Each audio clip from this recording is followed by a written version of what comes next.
कल्पना करा, तुम्ही सकाळी उठून वृत्तपत्र उघडता आणि तुम्हाला समजतं देशातील सगळ्यात मोठ्या बँकेच्या एका शाखेतून तब्बल 500 कोटी रुपये गायब झाले. कोणतीही दरोडेखोरी झाली नाही, कोणतीही तिजोरी फुटली नाही आणि कोणतीही बंदुकीची एकही गोळी झाडली गेली नाही. हे पैसे कागदावरच्या केवळ एका सहीला एका माणसाच्या खात्यात ट्रान्सफर झाले. हा माणूस कोण होता? ज्यानं भारताच्या संपूर्ण आर्थिक व्यवस्थेला हादरवून सोडलं, ज्यानं एका रात्रीत गरिबांना करोडपती आणि करोडपतीला रस्त्यावर आणलं, ज्याच्या एका इशाऱ्यावर मुंबई शेअर बाजाराचा सेन्सेक्स रॉकेट सारखा वर जायचा आणि ज्यानं शेअर विकला की संपूर्ण बाजार पत्त्यांच्या वागल्यासारखा कोसळायचा. तो होता हर्षद शांतीलाल मेहता. पण एक प्रश्न असा पडतो, हर्षद मेहता हा खरोखरच एक अफाट बुद्धिबळ असलेला फायनान्शियल जिनियस होता, ज्याला व्यवस्थेतील पळवाटांचा शोध लावला की तो केवळ एक प्रचंड मोठ्या भ्रष्ट सिस्टीमचा मोहरा होता, ज्याचा बळी देऊन वरच्या स्तरावरच्या बड्या हस्तींनी स्वतःचे काही धंदे लपवले. 1992च्या 4000 कोटींच्या घोटाळ्यामागं नक्की कोणाचा हात होता? आणि ज्या माणसानं एका काळात बॉम्बे स्टॉक एक्सचेंजला आपल्या पायाशी झुकवलं, त्याचा शेवट एका तुरुंगाच्या कोठडीत संशयास्पद परिस्थितीत कसा झाला? आजच्या या विशेष व्हिडिओच्या माध्यमातून आपण हर्षद मेहताच्या आयुष्याची, त्याच्या अफाट महत्वाकांक्षेची, त्याच्या साम्राज्याच्या उदयाची आणि तितक्याच धक्कादायक विनाशाची संपूर्ण स्टोरी जाणून घेणार आहोत. मित्रांनो नमस्कार, मी निलेश जगताप. तुम्ही पाहताय महाराष्ट्र वार्ता. या कथेची सुरुवात होते गुजरातमधील राजकोट जिल्ह्यातील एका अत्यंत मध्यमवर्गीय कुटुंबातून. 29 जुलै 1954 रोजी हर्षद मेहताचा जन्म झाला. वडील कापडाचा छोटा व्यवसाय करायचे, पण व्यवसायात सातत्यानं येणाऱ्या अपयशामुळे आणि आर्थिक चलचलीमुळे हे कुटुंब मुंबईतल्या कांदिवली भागात स्थलांतरित झालं. एका लहानशा खोलीत राहणारं, शालेय शिक्षण आणि बीकॉमची पदवी अत्यंत सामान्य गुणांनी उत्तीर्ण झालेला हर्षद मेहता सुरुवातीला नेमकं काय करायचं?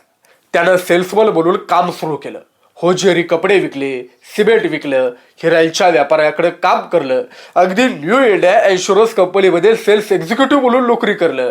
पण या काळात हर्षदच्या मनात एकच गोष्ट पक्की रुजली होती, आपल्याला सामान्य आयुष्य जगायचं नाही, आपल्याला प्रचंड श्रीमंत व्हायचं आहे.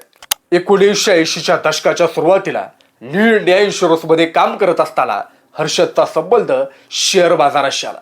त्यानं बॉम्बे स्टॉक एक्सचेंजमधील लोकांची लगबग पाहिली, तिथली पैशाची उलाढाल पाहिली. त्याच्या लक्षात आलं की खऱ्या अर्थानं संपत्ती निर्माण करायची असेल तर ती फक्त आणि फक्त या शेअर बाजारातच होऊ शकते. त्यानं नोकरी सोडली. प्रसन्न प्रांजलदास नावाच्या एका अनुभवी दलाच्या हाताखाली त्यानं काही काम शिकायला सुरुवात केली. प्रसन्न प्रांजलदास हे त्याचे पहिले गुरु मानले जातात. त्यांनी हर्षदला शेअर बाजाराची बाराखडी शिकवली. शेअरची खरेदी विक्री कशी होते, दलाल कसे काम करतात, बाजारातील लोकांची मानसिकता कशी असते, हे हर्षदनं अवघ्या काही महिन्यात आत्मसात केलं. 1984 मध्ये हर्षदनं स्वतःची grow mower research and asset management नावाची कंपनी स्थापन केली आणि तो बॉम्बे स्टॉक एक्सचेंजचा अधिकृत दलाल बनला. पण इथे एक मोठा प्रश्न निर्माण होतो. 1980च्या दशकात शेअर बाजार म्हणजे ठराविक पारंपरिक गुजराती आणि मारवाडी व्यापारांचा बालेकिल्ला मानला जायचा. तिथं एका लवख्या भांडवल नसलेल्या तरुणाला आपलं स्थान कसं निर्माण करता आलं? हर्षदकडे असा कोणता जादूचा दिवा होता? इथंच हर्षदच्या डोक्यातली ती धोकादायक आणि तितकी चलाक योजना आकारास आली, ज्याला पुढं पंप अँड डंप किंवा रेडी फॉरवर्ड डील घोटाळा म्हटलं गेलं. शेअर बाजारात गुंतवणूक करण्यासाठी प्रचंड पैशांची गरज होते, पण हे पैसे आणायचे कुठून? हर्षदनं पाहिलं की देशातली बँकिंग सिस्टीम मध्ये प्रचंड त्रुटी आहेत. त्या काळात बँकाला शेअर बाजारात थेट पैसे गुंतवण्याची कायदेशीर परवानगी नव्हती. बँकांना त्याच्याकडील अतिरिक्त निधी सरकारी रोख्यांमध्ये गुंतवावा लागायचा, ज्याला LSR म्हटलं जायचं. या प्रक्रियेत दोन बँका जेव्हा सरकारी रोख्यांची देवाणघेवाण करायच्या तेव्हा त्यांच्यामध्ये एक मध्यस्थानी म्हणजेच ब्रोकरची गरज असायची. त्याला रेडी फॉरवर्ड डील असं म्हटलं जायचं. हर्षदला या सिस्टीममधील सगळ्यात मोठी पळवाट शोधून काढली. नियम असा होता, एका बँकेला दुसऱ्या बँकेला सरकारी रोखे विकल्यावर दुसऱ्या बँकेने पहिल्या बँकेच्या नावाने चेक द्यायला हवा होता. पण हर्षदनं बँकेच्या भ्रष्ट अधिकाऱ्यांना हाताशी धरून ते चेक थेट स्वतःच्या वैयक्तिक खात्यात जमा करून घ्यायला सुरुवात केली. इतकंच नाही तर ज्या रोख्यांची प्रत्यक्ष देवाणघेवाण व्हायची त्यासाठी बँक रिसीट वापरली जायची. हर्षदनं नॅशनल इन्व्हेस्टमेंट बँक आणि आंध्र बँकेसारख्या काही बँकांच्या अधिकाऱ्यांशी संगतमल करून बनावट बँक रिसीट तयार केल्या. म्हणजे कागदावर रोखे अस्तित्वात असायचे, पण प्रत्यक्षात ते लसायचे. या बनावट बँक रिसीटच्या जोरावर हर्षद मेहताच्या खात्यात रोज शेकडो कोटी रुपये जमा होऊ लागले. बँकेचा हा पैसा तो अवघ्या 15 ते 30 दिवसांसाठी स्वतःच्या खात्यात ठेवायचा. आता प्रश्न असा आहे, या 15 दिवसात हर्षद त्या पैशाचं काय करायचा? इथूनच सुरू होतो द बिग बुलचा खरा खेळ.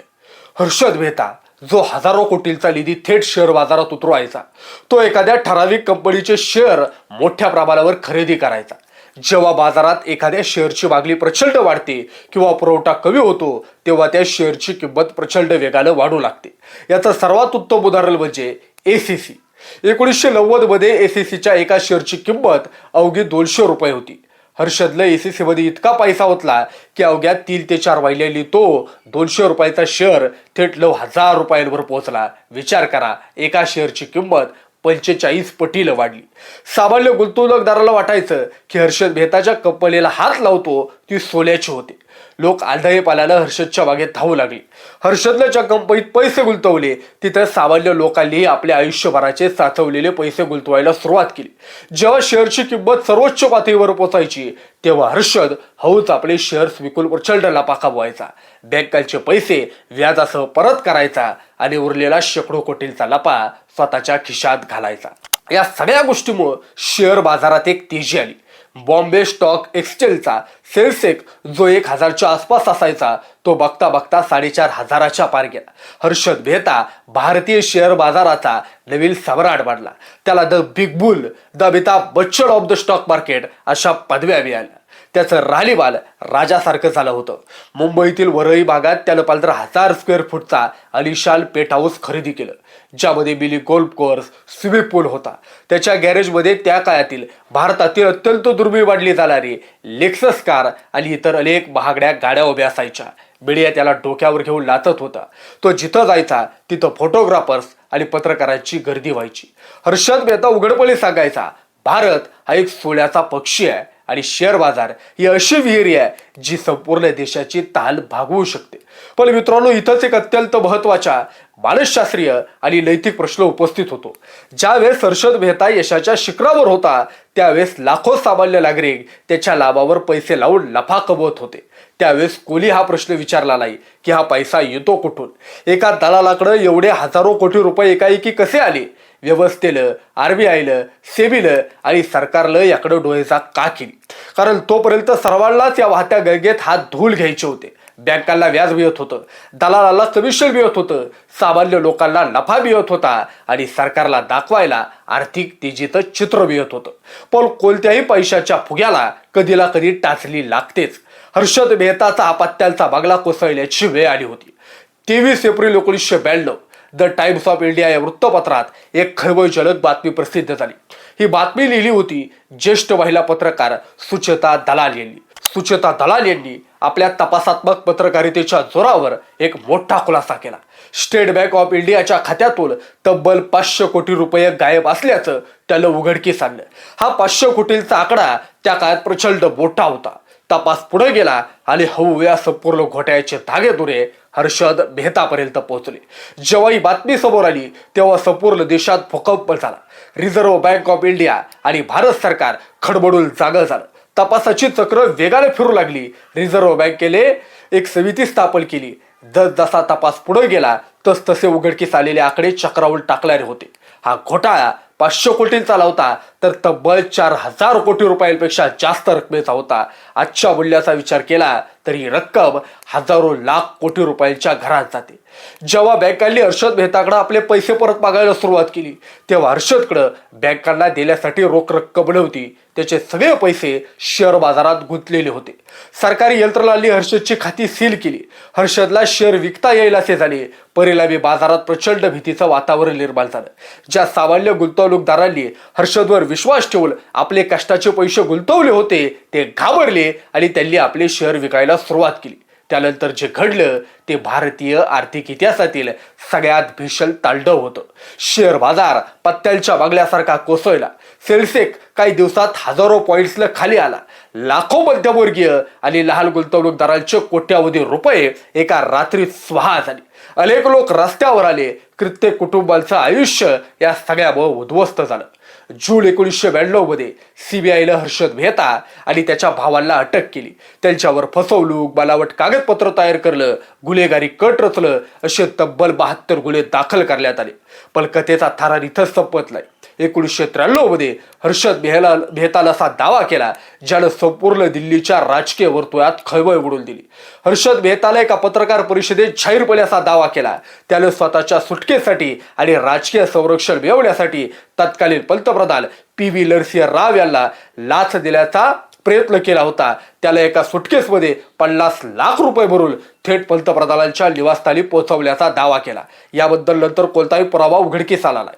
जरी काँग्रेस पक्ष आणि तत्कालीन पंतप्रधानांनी हे सगळे आरोप ठामपणे फेटाळून लावले असले तरी या दाव्यानं भारतीय राजकारणात अभूतपूर्व वादळ निर्माण केलं. तथ्य आणि आरोप यामधील ही दुसरी रेषा आजही राजकीय आणि कायदेशीर विश्लेषकांमध्ये चर्चेचा विषय आहे. हर्षद मेहताची केस तब्बल 9 वर्षे न्यायालयात चालली. तो अनेकदा जामिनावर बाहेर आला, पुन्हा आत गेला. सप्टेंबर 1999 मध्ये उच्च न्यायालयानं त्याला एका प्रकरणात दोषी ठरवून 5 वर्षांच्या कारावासाची शिक्षा सुनावली. त्यानंतर त्याला ठाण्याच्या मध्यवर्ती कारागृहात ठेवण्यात आलं. 31 डिसेंबर 2001 ची रात्र हर्षद मेहताच्या छातीत तीव्र वेदना होत असल्याच्या तक्रार आली. त्याला ठाण्याच्या नागरी रुग्णालयात दाखल करण्यात आलं. परंतु उपचारादरम्यान वयाच्या अवघ्या 47व्या वर्षी त्याला अटॅकलं. त्याचं निधन झालं. हर्षदच्या मृत्यूनंतरही त्याच्या मृत्यूभोवती अनेक संशयाचं जाळं निर्माण केलं गेलं. पण वैद्यकीय आणि कायदेशीर अहवालानुसार त्याचा मृत्यू नैसर्गिकच वाढला गेला. आता या संपूर्ण नाट्याकडे जेव्हा आपण राजकीय, सामाजिक आणि आर्थिक विश्लेषक म्हणून पाहतो तेव्हा आपल्यासमोर काही अत्यंत गंभीर प्रश्न उभे राहतात. पहिला प्रश्न, हर्षद मेहता खरोखरच एक एकटा गुन्हेगार होता की त्याला फक्त सिस्टीम मधील त्या पळवाटांचा वापर केला ज्या पळवाटा इतर अनेक परदेशी आणि देशी बँका आधीपासून वापरत होत्या? दुसरा प्रश्न, जेव्हा हर्षद मेहता बँकांचे हजारो कोटी रुपये वापरून बाजार वर नेत होता तेव्हा रिझर्व्ह बँक, सेबी, अर्थ मंत्रालय काय करत होते? त्यांना हा प्रकार दिसत नव्हता की त्यांनी मुद्दाम डोळेझाक केली होती? हर्षद मेहताच्या या घोटाळ्यानंतर भारतीय आर्थिक व्यवस्थेत आमूलाग्र बदल झाले. सेबीला वैज्ञानिक आणि शक्तिशाली अधिकार देण्यात आले जेणेकरून शेअर बाजारावर कडक नियंत्रण ठेवता येईल.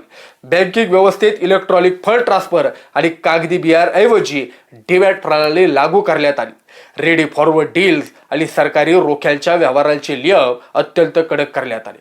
हर्षद मेहताची कथा ही केवळ एका घोटाळ्याची कथा नाही. ही कथा आहे माणसाच्या अथांग महत्वाकांक्षेची, व्यवस्थेतील भ्रष्टाचाराची आणि सोप्या मार्गाने श्रीमंत होण्याच्या मानवी हव्यासाची. हर्षदला एका मुलाखतीत म्हटलं होतं, माझी एकच चूक झाली, मी खूप लवकर आणि खूप पुढे निघून गेलो. पण प्रश्न असा उरतोय, हर्षद मेहतानं जी सिस्टीम उघडी पाडली ती सिस्टीम आज खरोखरच पूर्णपणे पारदर्शक झाली का? की आजही बाजारात नवनवीन रूपात असे बिग बुल तयार होत आहेत आणि सामान्य गुंतवणूकदार पुन्हा एकदा त्यांच्या जाळ्यात ओढला जात आहे? तुम्हाला काय वाटतं? हर्षद मेहता हा भारतीय अर्थव्यवस्थेला लागलेला एक कलंक होता की तो एका भ्रष्ट सिस्टीमचा बळी ठरलेला एक चालक्ष दलाल होता? तुमच्या कमेंट नक्की कमेंट बॉक्समध्ये सांगा. तुम्हाला हा विषय आवडला असेल, अशाच प्रकारचे व्हिडिओ पाहायचे असतील तर आपल्या महाराष्ट्र वार्ता चॅनलला सबस्क्राईब करा ही विनंती. धन्यवाद.